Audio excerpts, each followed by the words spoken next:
Yeah, I can't wait for this start. The gun's just gone. Have a look at these big guys. Get straight on. The first 5 or 6 strokes is so important. Northcott, little bit of a stumble. Dan Humble on the far right of the screen. Another phenomenal start.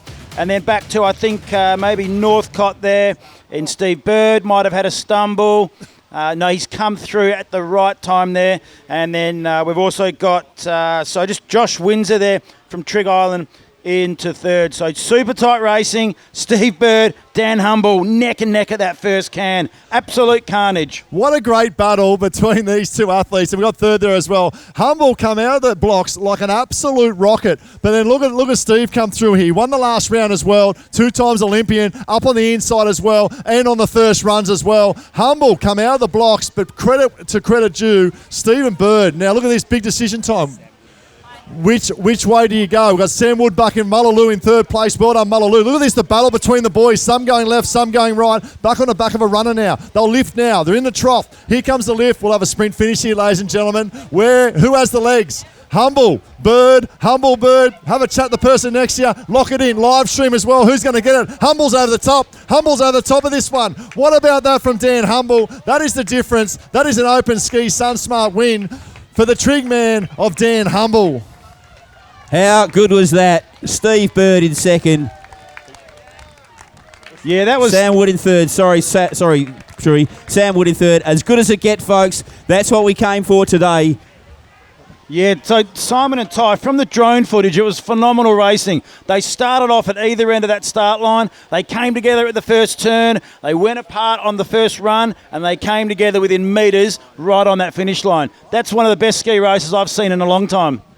And isn't that healthy? It shows the quality that we have over here in Western Australia. Ty, you are about to speak to the nicest man in Australia, Dan Hummel, so I need you to be on your best behaviour, mate. I know you're a bit of a rascal, a bit of a larrikin. This is Dan Hummel and Ty Dowker on our finish line. Well, the 2 things that says it all for me. Number 1, the smile on the dial of Dan Humble, and it was a little claim when he come across. Honestly, mate, healthy competition, but that was a great race.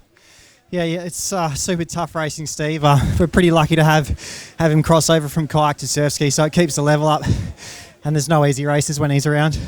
And it's good, isn't it? It's great for the movement, but for you guys as well, probably the older statesmen, obviously, Steve is retired from the kayaking or, in terms of competition-wise, but for 2 older statesmen, for these young ones to look up to as well, it's great for the sport over here. Yeah, absolutely. I remember when I started, in my early 20s, 15 years ago, there was plenty of great guys to look up to, and we're hoping that, we continue that trend.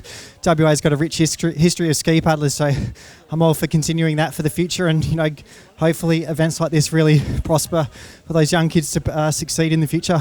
Yeah, you hit the nail on the head. WA lead, I think, in that of ski paddling. Obviously, ski relay, Australian champions, everything as well that goes on. Let's talk about the bicep, mate. Took a knock early race today. It's a bit rock hard now, but should settle down later on. Yeah, hopefully 1 more to go, and then club champs tomorrow, which is pretty cutthroat for our team selection. So, you've only got one choice to go for it and keep pushing hard. Before we do go on, we spoke about this event and the concept of this surf league over here. It's great for WA surf lifesaving. Yeah, it's huge. I think, Surf Lifesaving WA, the board, they need to be commended for, really investing in this event. It's somewhat unfortunate that not everyone can be involved, but I think for those that aren't, it gives them a great opportunity to strive to make a team. You can see that with Kai Marketo racing for Secret Harbour. He's had a red-hot crack today in that Ironman, so it's great to see. It is great to see, and well done, obviously, to Stephen Mullaloo in third, the ski race. But you are the champion. Round 3, SunSmart Open Ski Race. Well done.